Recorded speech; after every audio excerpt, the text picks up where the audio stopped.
Vonis sudah dijatuhkan kepada salah satu terdakwa, yakni mantan Ketua Panitia Pelaksana Arema FC Abdul Haris dengan vonis 1 tahun 6 bulan penjara. Sementara ini lebih rendah dari tuntutan jaksa penuntut umum, yakni 6 tahun 8 bulan penjara akan tragedi yang menewaskan ratusan orang di Stadion Kanjuruhan.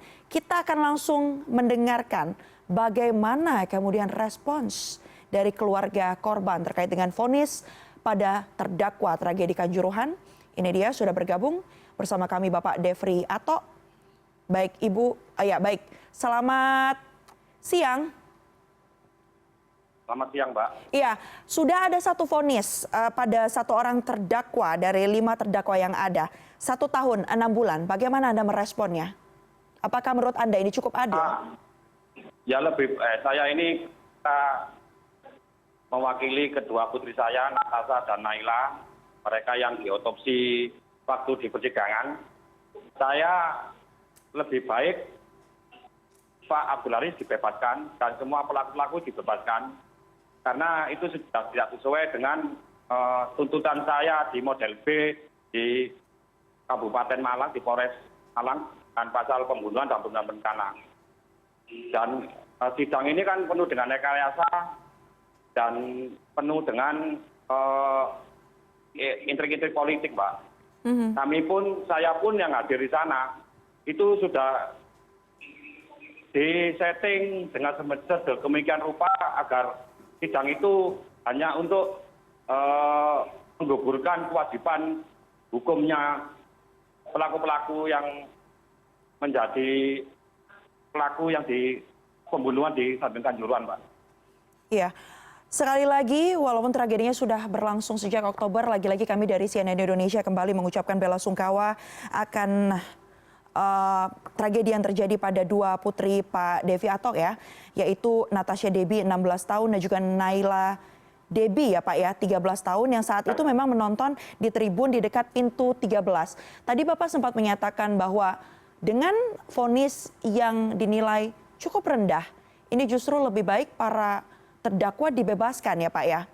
Sebelumnya Bapak juga sempat menyatakan bahwa meminta agar Presiden ini menunjukkan komitmennya untuk mengusut tuntas kasus ini seadil-adilnya. Ya karena sudah terskenario, Mbak. Karena agar keluarga korban tidak menuntut dan menerima tentang vonis hukuman yang ada di PN Surabaya, Mbak. Lebih baik itu sudah dibubur-buburkan saja sidang di PN Surabaya itu. Tidak mewakili tentang keadilan yang ada. Begitu murah nyawa-nyawa anak bangsa, nyawa-nyawa rakyat Malang dibunuh dengan vonis yang ringan dan pasal kelalaian. Itu sangat tidak sesuai dengan keadilan di negeri ini, Mbak. Satu hal yang juga disoroti, Pak Devi. Saja sudah tidak sesuai dengan pasal pembunuhan itu, Mbak.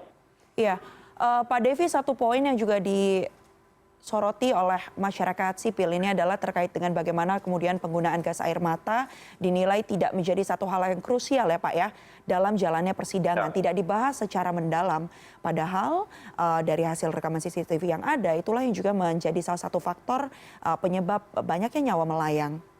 Bagaimana Anda merespon ini, Pak? Ya, memang kejadian ini direncanakan, Mbak.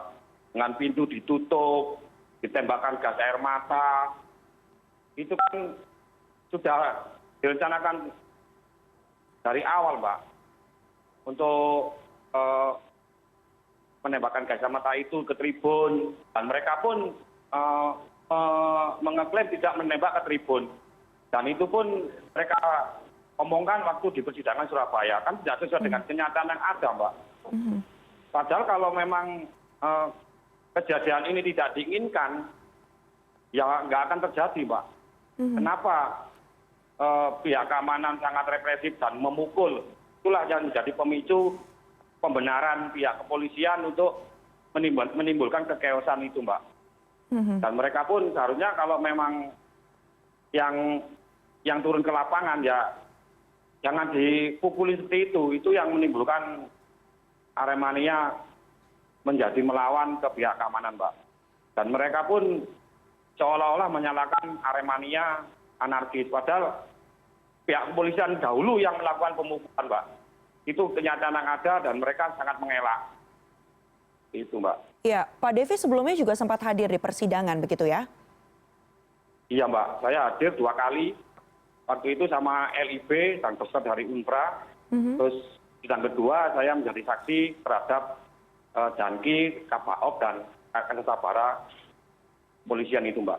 Baik, saat hadir di persidangan mungkin boleh dijelaskan kembali apa saja keterangan-keterangan yang Pak Devi sampaikan saat kemudian ditanyai oleh baik itu jaksa penuntut umum maupun pihak kuasa hukum dari terdakwa dan juga majelis hakim?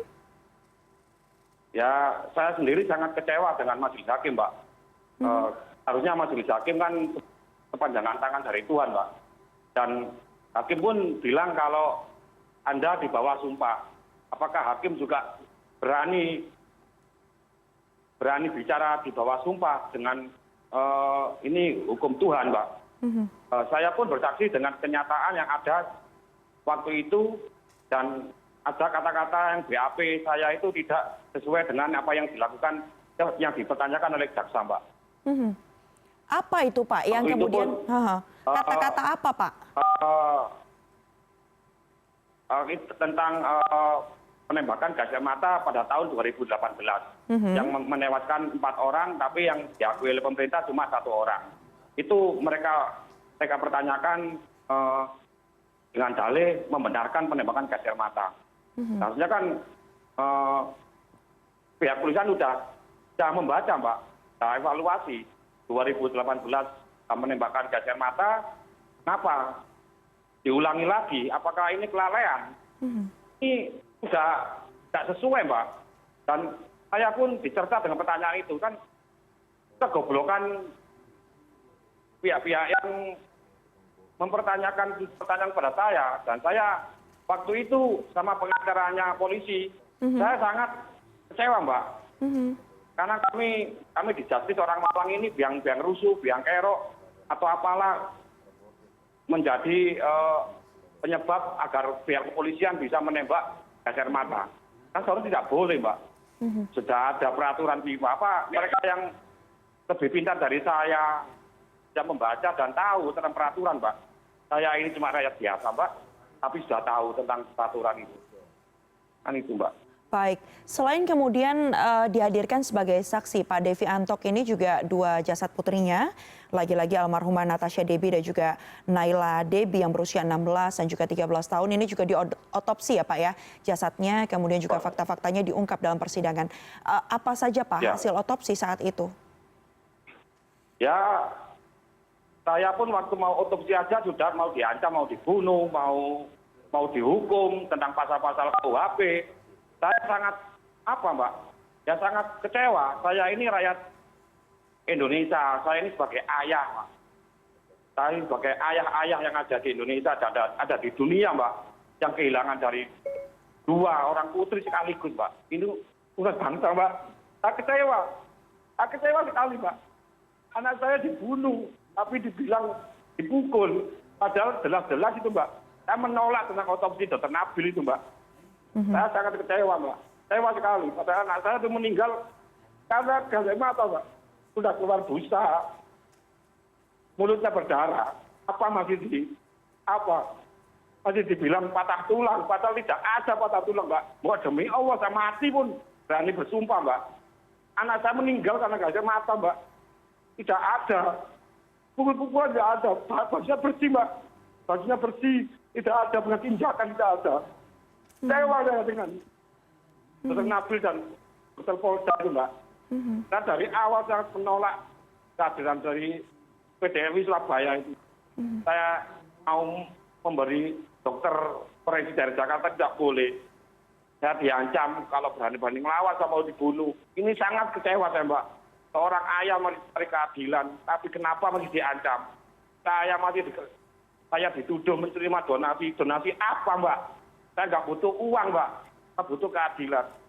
ini nyawa jangan dibeli dengan uang, tidak ada harganya uang dengan nyawa, Mbak.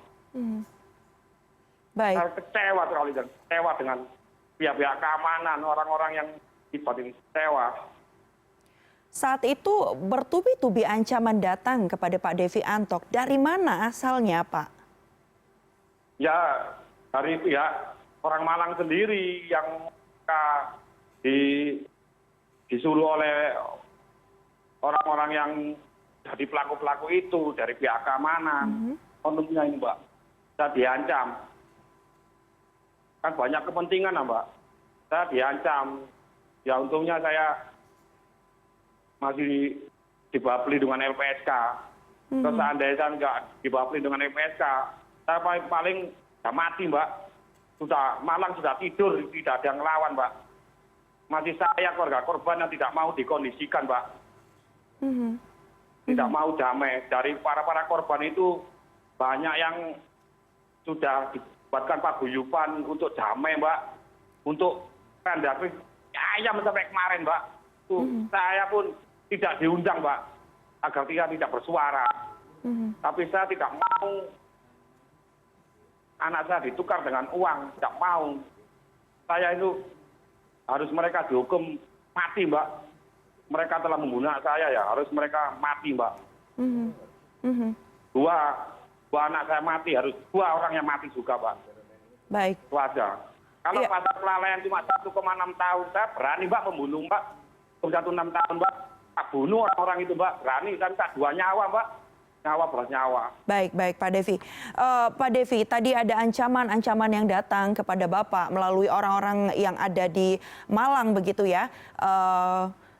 Setelah kejadian pada Oktober itu, apakah sekarang sekitar pada bulan Maret, rentetan kejadian-kejadian ancaman itu masih terus dialami oleh Pak Devi, terutama jelang sidang vonis? Ya masih ada aja, Mbak. Ancaman-ancaman masih ada, dan pihak-pihak mau damai itu masih ada. Keluarga-keluarga korban yang lainnya, saya sangat kecewa, Mbak. Dan keluarga-keluarga korban yang mereka mau didamaikan, mau takziahisasi, silaturahmi, saya sangat kecewa dengan keluarga korban yang anak-anak mereka ditukar dengan uang mereka mau. Padahal ayo kita bareng-bareng tentang keadilan, tentang kita tuntut pasal 33, 38 dan 340 tentang pemberian laporan model B. Ayo kita dukung laporan kita di Polres Kepanjen. Masa sudah 5 bulan kita seperti jalannya pelan-pelan, tapi kenapa waktu pengerusakan kantor Arema sehari sudah selesai, sudah bisa menahan pelaku-pelakunya tentang pengurusan kantor Arema. Padahal mereka finalisasi, Mbak. Mereka bukan pelaku pemukulan atau apa. Segampang itu dan secepat itu. Tapi tentang Kanjuruhan, kok lama sekali, Mbak. Saya ini sampai bersabar, sampai sekarang ini masih bersabar menunggu proses di Polres Kepanjen, Mbak. Baik, Pak Devi ini merupakan satu dari sejumlah keluarga korban dan juga korban yang saat itu sempat bertemu dengan Presiden Joko Widodo. Betul, Pak? Iya, Mbak. Iya. Saya bertemu dengan Pak Jokowi di RSAA, kalau nggak salah tanggal 5, Mbak. Baik, saat Waktu pertemuan itu Pak apa Jokowi yang disampaikan? menyampaikan donasi itu, Mbak. Kemudian, Pak, apa yang disampaikan saat itu? Ya, saya bicara sama Pak Jokowi. Pak Jokowi bilang, apa yang ingin Anda sampaikan? Ya, saya sampaikan, tolong Pak, hukum pelaku yang membunuh anak saya. Dan Pak Jokowi bilang iya. Gitu. Dengan kondisi vonis seperti ini, bagaimana kemudian langkah yang akan Anda lakukan? Ya, saya akan bertemu dengan Pak Kapolres Panjen dan mempertanyakan laporan model B saya tentang pembunuhan berencana dan pembunuhan itu, Mbak. Ya saya ingin ketemu dengan Pak Jokowi dan Pak Erick Thohir itu. Ya semua ini kan tentang PSSI dan semua kejadian ini dengan bola. Seharusnya saya kepingin ketemu Pak Erick Thohir dan Pak Jokowi. Yang bisa menyelesaikan masalah ini hanya Pak Erick Thohir dan Pak Jokowi. Ini tentang saya laporan model saya ini. Saya ini rakyat, Pak. Saya sudah bayar pajak, taat dengan hukum. Tapi kenapa kalau rakyat yang mencari keadilan sangat sulit sekali.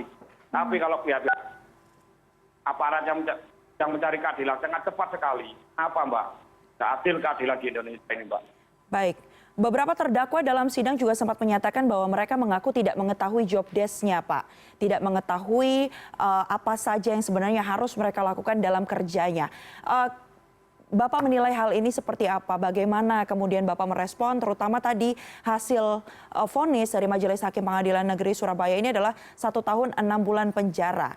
Di mana lagi-lagi kalau dari masyarakat sipil ya Pak ya, ini juga dari gabungan koalisi masyarakat sipil justru menyayangkan karena poin-poin gas air mata ini tidak menjadi satu hal yang krusial ya Pak ya, dibahas dalam persidangan. Ya waktu itu kan Pak Ferry sudah, Pak Ferry Hidayat itu kan waktu itu ex Kapolres Malang sudah bicara, jangan menggunakan gas air mata, kan membawa data di Stadion Kanjuruhan. Apakah kelas dan Kibrimob dan Polda Jatim tidak mengetahui tentang aturan itu? Padahal Kapolres saja sudah bicara seperti itu. Dan ini kan sangat tidak, Mbak, kita kan sebagai aparat sudah tahu hukum, lebih tinggi pendidikannya, masa tidak mengetahui dan membaca, Mbak, tentang aturan-aturan pertandingan. Tidak boleh bawa gas air mata ke dalam stadion. Ini kan sangat lucu, Mbak. Lucu dan kayak kita dibodohi gitu, Mbak. Dengan pembelaan mereka seperti itu, Mbak. Sementara kalau kita kilas balik sedikit ya Pak tentang kejadian yang berlangsung saat Bapak menerima telepon langsung dari lorong rumah sakit ya saat itu Pak. Kemudian melihat langsung kondisi 2 putri yang ditemukan pertama kali pasca tragedi Kanjuruhan. Seperti apa Pak saat itu? Ya, waktu itu seperti medan perang, Mbak.